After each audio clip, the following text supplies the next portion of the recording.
എല്ലാവർക്കും exam winner Malayalam ക്ലാസ്സിലേക്ക് സ്വാഗതം. It's me Jobin. ഇവിടെ താളുകൾക്കിടയിൽ ഒരു മയിൽപ്പീലി എന്ന് പറയുന്ന കഥയിലെ പ്രധാനപ്പെട്ട കഥാപാത്രമാണ് ആര്?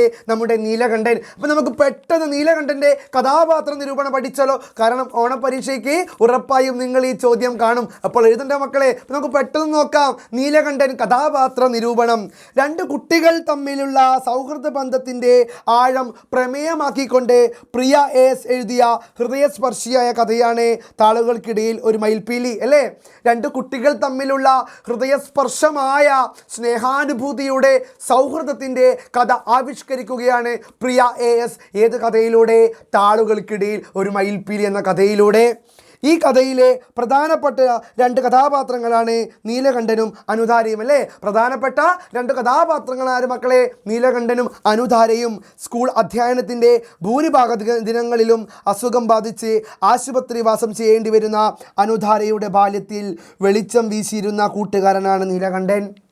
അല്ലടാ, അസുഖം ബാധിച്ച് സ്കൂളിലേക്ക് വരാൻ കഴിയാതെ സങ്കടപ്പെട്ട് കിടന്ന അനുധാരയ്ക്ക് ആശ്വാസമായി, പ്രതീക്ഷയായി, സൗഹൃദത്തിൻ്റെ വെളിച്ചമായി കടന്നു വരുന്ന ആത്മാർത്ഥ സൗഹൃദത്തിൻ്റെ പ്രതീകമാണ് നീലകണ്ഠൻ എന്ന് വേണം നമുക്ക് വിളിച്ചു പറയാം, അല്ലേ? എല്ലാ കൂട്ടുകാരും അനുധാരയെ മറന്നപ്പോൾ അവളെ മറക്കാതെ അവളെ നെഞ്ചോട് ചേർത്ത് പിടിച്ച ആത്മാർത്ഥതയുള്ള സുഹൃത്താണ് നീലകണ്ഠൻ. ആത്മാർത്ഥത പ്രധാന ഗുണമാണ്, അല്ലേ? സൗഹൃദം, സ്നേഹം, നന്മ, ഇതൊക്കെ നീലകണ്ഠൻ്റെ സവിശേഷതകളാണ്.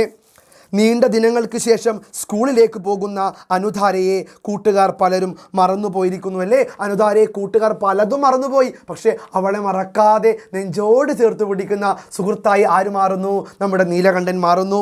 നീലകണ്ഠൻ അനുധാരയ്ക്ക് നോട്ട് പുസ്തകം വാങ്ങി പഠിപ്പിച്ചതൊക്കെ എഴുതി പറഞ്ഞു മനസ്സിലാക്കുമായിരുന്നു. അനുധാരക്ക് എന്തൊക്കെയാണ് നീലകണ്ഠൻ ചെയ്തു കൊടുത്തേ? നോട്ട് പുസ്തകങ്ങൾ വാങ്ങിക്കൊടുക്കും, അതൊക്കെ എഴുതി കൊടുക്കും. ആരും കാണാതെ എക്സാം ഹാളിൽ കോപ്പി അടിക്കാൻ അത് സാഹചര്യം ഉണ്ടാക്കും. കോപ്പിയുടെ തെറ്റാണ്. പക്ഷേ ഇവിടെ അസുഖബാധിതയായ തൻ്റെ സുഹൃത്ത് അനുധാര പരീക്ഷയിൽ പോലും തോൽക്കാൻ പാടില്ല എന്ന വിശാല ഹൃദയത്തിൻ്റെ പുറത്ത് നീലകണ്ഠൻ എന്തൊക്കെയോ ചെയ്തു കൂട്ടുന്നു, അല്ലേ? അവളുടെ നോട്ട് എഴുതി കൊടുക്കുന്നു, കോപ്പി അടിക്കാൻ കൊടുക്കുന്നു. പിന്നെന്താണ്? അവളെ പ്രോത്സാഹിപ്പിക്കുന്നു. അവൾക്ക് ചിത്രം വരയ്ക്കാനുള്ള കഴിവിൽ ഹായ്, എന്തു മനോഹരമായ ചിത്രമാണ് അനുധാര നീ വരച്ചെന്ന് പറഞ്ഞ് അവളെ പ്രോത്സാഹിപ്പിക്കുന്നു, അവളെ സന്തോഷിപ്പിക്കുന്നു. അനുധാര എസ് എന്നൊക്കെ പറഞ്ഞ് അവളെ ചിരിപ്പിക്കുന്നു. അപ്പോഴൊക്കെ അനുധാര തൻ്റെ വേദനകൾ മറന്നു പോവുകയാണ് സുഹൃത്തുക്കളെ. അവളുടെ ദയനീയ സ്ഥിതി മനസ്സിലാക്കി അധ്യാപകർ അറിയാതെ ഉത്തരം പറഞ്ഞു കൊടുക്കുന്നു. മയിൽപ്പീലിയും താമരമൊട്ടും തൂവലും എല്ലാം സമ്മാനിച്ചിരുന്നു, അല്ലേ? മയിൽപ്പീലി കണ്ണുള്ളവളെ, അല്ലേ? മൈക്കണ്ണിയാളെന്നാണ് നീലകണ്ഠൻ അനുധാരയെ വിളിച്ചത്. അപ്പം മയിൽപ്പീലിയും താമരമൊട്ടും പക്ഷിയുടെ തൂവലും എല്ലാം തന്നെ അനുധാരയ്ക്ക് കൊടുക്കുന്ന ആത്മാർത്ഥ സൗഹൃദത്തിൻ്റെ നിറകുടമാണ് ആര്? നീലകണ്ഠൻ.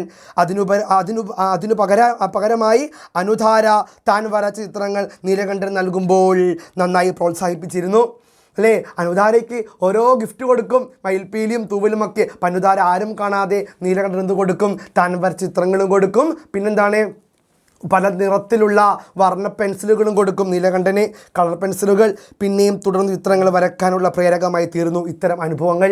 അനുധാരയുടെ ചിത്രം വരയ്ക്കാനുള്ള കഴിവിനെ നീലകണ്ഠൻ പ്രോത്സാഹിപ്പിക്കും. വാവ്, സൂപ്പർ അനുധാര, അടിപൊളി ചിത്രം, അല്ലേ? എന്ത് രസമാണ് നീ വരച്ചത് കാണാൻ അനുധാര എന്ന് പറഞ്ഞ് നീലകണ്ഠൻ അനുധാരയെ പ്രോത്സാഹിപ്പിക്കുമ്പോൾ അനുധാര അറിയാത്ത സന്തോഷത്തിൽ പോവുകയും അവൾ ചിത്രം വരയ്ക്കാൻ വീണ്ടും താല്പര്യം പ്രകടമാക്കുകയും ചെയ്യുന്നു.